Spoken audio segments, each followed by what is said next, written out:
terrestre montait sur un ânon sur fond de cris de joie et de louanges. Tous des blancs vêtus en signe d'aspiration, mieux de prière pour la paix, tenant pour la plupart le drapelet de l'Angola en main, le chrétien combattant de Luanda ont largement mis à profit le programme des 33 ans de la CFMC pour prier intensément en faveur de l'Angola.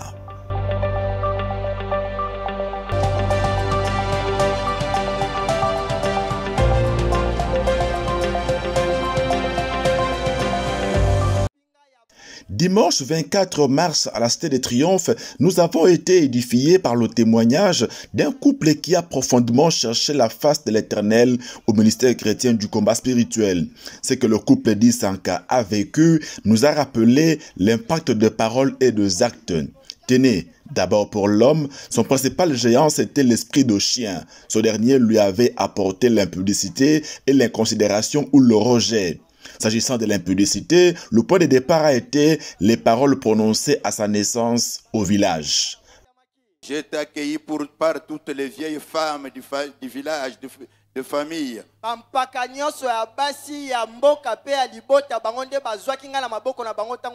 Et chaque femme disait des paroles, voici maintenant notre mari est né dans la famille.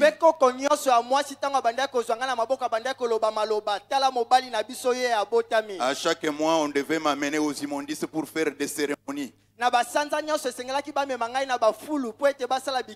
Et ces cérémonies-là, tout le monde mangeait et l'eau sale là, on me faisait boire.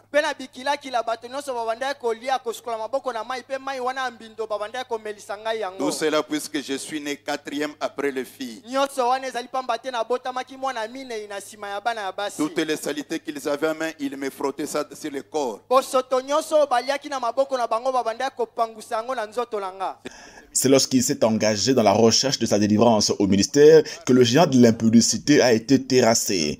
Quant à maman d'Isanka, elle avait un cœur de pierre. Les frasques de son mari l'avaient conduite à se déconnecter complètement de ce dernier et même de ses enfants. Ce cœur dur trouvait ses racines dans son passé. Dans mon enfance, on avait fait des cérémonies sur moi. Et cette cérémonie, pendant qu'elle se faisait, moi-même j'étais présente et je voyais ce qui se faisait. Mon grand-père, un jour, c'était la nuit. Il m'avait prise et on était allé derrière la maison. Il y avait des petites herbes. Et je vis un serpent sortir des herbes. Et le grand-père avait attrapé ce serpent et l'avait tué. Il a éventré le serpent. Il a sorti une petite chose qui était dans le ventre du serpent. Or, c'était le cœur du serpent. Nous sommes rentrés à la maison. Il a grillé le cœur du serpent et me l'avait fait manger. Il m'a dit, je fais ceci pour que tu aies un cœur dur. J'avais vraiment un cœur dur. Je ne parvenais pas à pardonner. Mais quand j'ai commencé à assister aux réunions des femmes pleureuses, j'ai commencé à me repentir. Et pendant que je me repentais, le Seigneur me demandait à ce que je pardonne. C'est en 2013, à la faveur de l'intercession des messagères pleureuses qu'elle avait intégrée à Kinshasa, que le Dieu du combat a changé le cœur de maman d'Isanka, passant du cœur de pierre à celui de chair.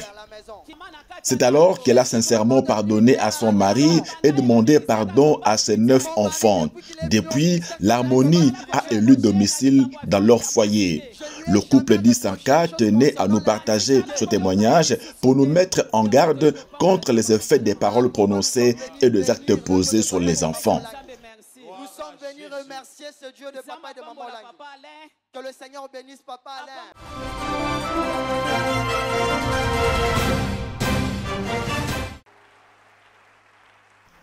24 mars 2024, dimanche des rameaux dans toutes les communautés chrétiennes. Nous nous sommes souvenus de l'entrée triomphale de Jésus à Jérusalem. Ce jour, les évangiles nous rapportent que le Seigneur a fait son entrée glorieuse dans la ville sainte en cette dernière semaine de sa mission terrestre, monté sur un ânon sur fond de cris de joie et de louanges. Le berger sentinelle du ministère chrétien du combat spirituel, commentant l'événement biblique, a cherché à répondre à la question pourquoi Jésus, le roi des rois, a préféré monter sur un ânon alors qu'il y avait des chevaux en Israël. Pourquoi Jésus n'a pas choisi un cheval? Lui, le roi des rois, lui, le Seigneur des seigneurs. Pourquoi il n'a pas choisi un cheval blanc? Pourquoi il n'a pas choisi un dromadaire, un chameau? C'est ça qui représentait la royauté, la puissance. Pourquoi il a choisi l'ânon? Bien aimé, les marques s'attirent. Les marques s'attirent. L'ânon, ezala la nesse, ezala l'âne. L'ânon n'a fait qu'hériter ce que est l'âne et la nesse. Humiliation.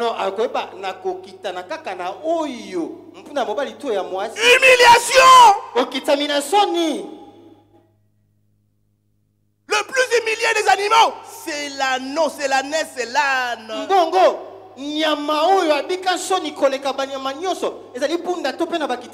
Méprisé. À tout moment, il faut le chicoter pour qu'il fasse un pas. Mais Jésus-Christ voulait l'ânon. Pourquoi? Lui qui était l'agneau. Lui que Jean-Baptiste a reconnu. Voici l'agneau de Dieu qui enlève les péchés. Jésus savait qu'il allait être humilié. Déjà quand il a commencé sa mission, les pharisiens et les scribes l'ont humilié au commencement de sa mission. Dieu s'est reconnu dans l'ânon.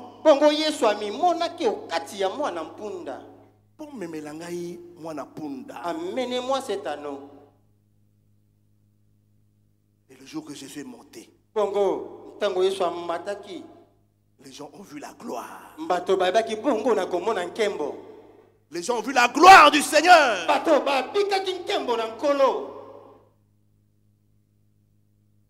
Et c'est ainsi qu'on a commencé à chanter Hosanna. Celui qui est venu nous sauver.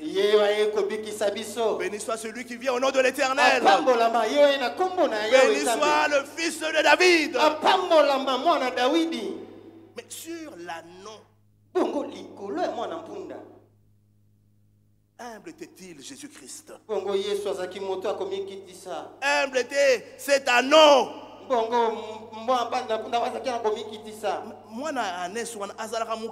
La nesse, c'est un petit animal. Mais Jésus est monté sur lui. Papa Alain Gabriel Olangui introduisait en fait le message de Papa Olangui du dimanche 24 mars 2002, soit il y a 22 ans. Dans ce sermon, le Seigneur qui nous a délivrés des liens des ténèbres nous appelle à devenir des anneaux, en d'autres termes, des enfants, ceux qui lui obéissent sans raisonner pour expérimenter la gloire de Dieu dans nos vies.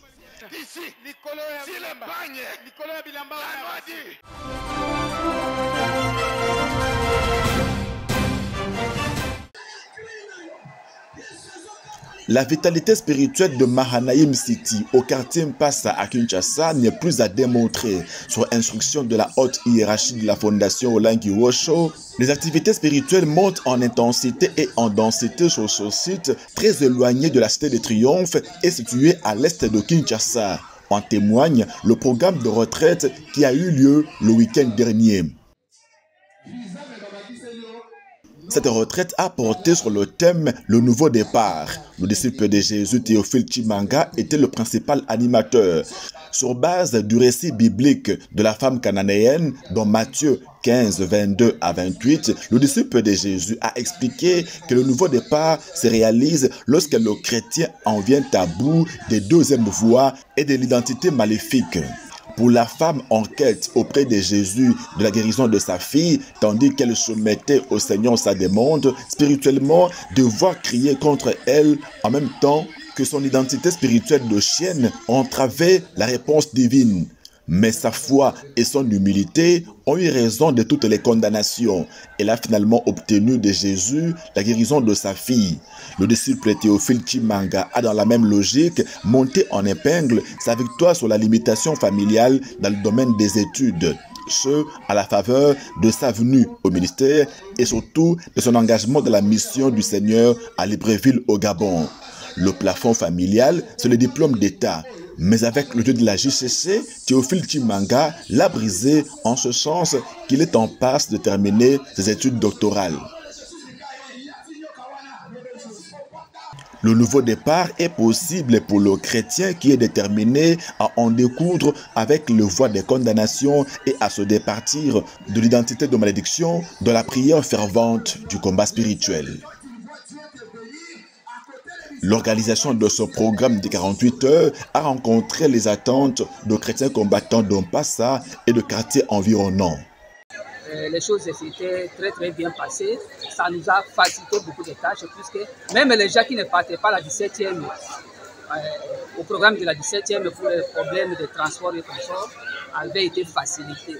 C'est comme ça que nous souhaitons vivement que ce programme-là de retraite chez nous à Passa, ça puisse continuer. Et puis, il faut voir même les délivrances qui avaient été opérées. Tout le monde, en tout cas, est très content. Nous en sommes très contents. Nous bénissons vraiment Papa Alain et tous les dirigeants de la communauté.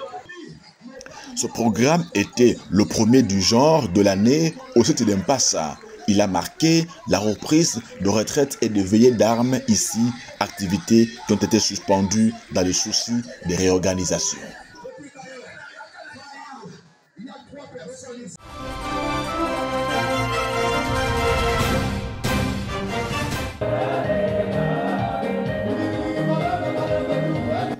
Tous des blancs vêtus en signe d'aspiration, mieux de prière pour la paix, tenant pour la plupart le drapelet de l'Angola en main, le chrétien combattant de Luanda ont largement mis à profit le programme des 33 ans de la communauté internationale Femmes et Messagères de Christ, CFMC, pour prier intensément en faveur de l'Angola.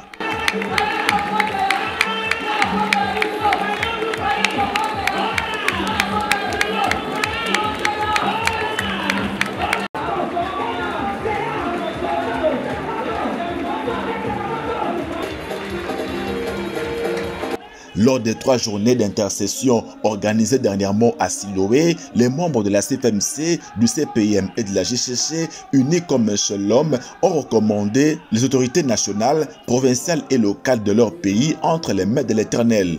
Ils ont également prié pour chaque secteur de la vie nationale, demandant au Seigneur l'établissement de son règne en vue de la prospérité et du développement national.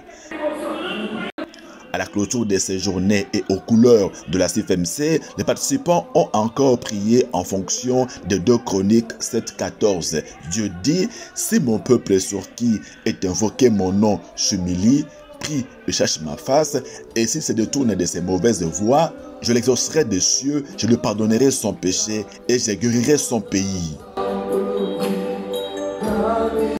À la fin de ce programme, des paroles bibliques de bénédiction ont été prononcées sur la communauté par la messagère de Jésus et chef de mission, Maman Agnès Leka.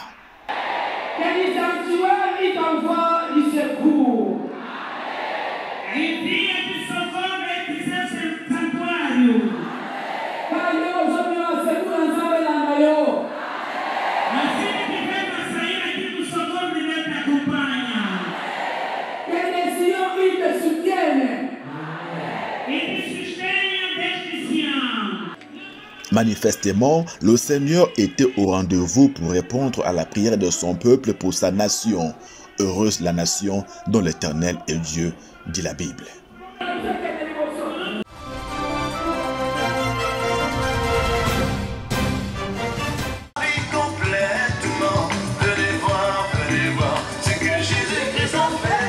Célébration du 33e anniversaire de la communauté internationale des femmes et messagères de Christ au siège de la fondation Olangi Wosho de Yaoundé au Cameroun. Le moment de la CFMC était en l'honneur le 10 mars dernier.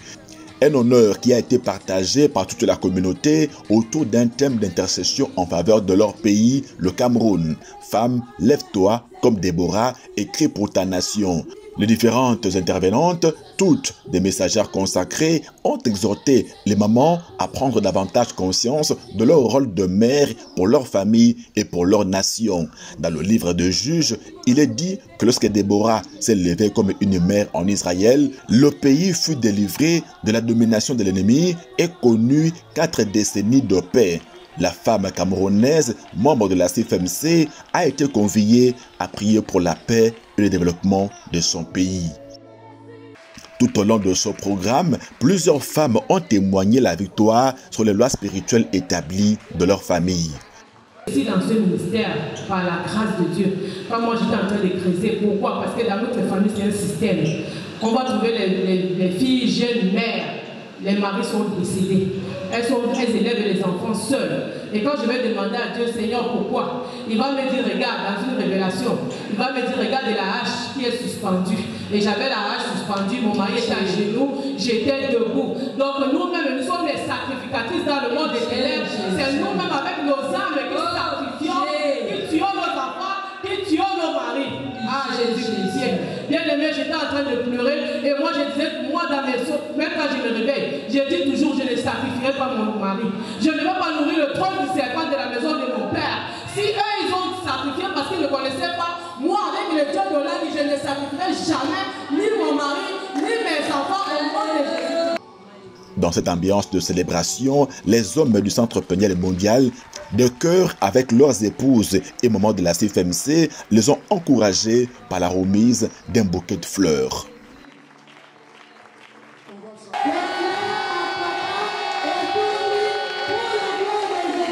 Cinq jours après, soit le 15 mars 2024, date du 32e anniversaire du Centre Peniel Mondial, les mamans ont rendu l'appareil au papa qui célébrait 2 jours plus tard leur anniversaire.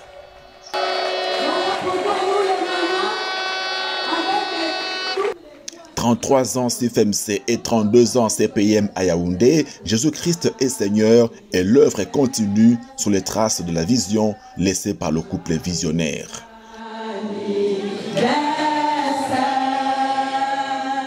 Joyeux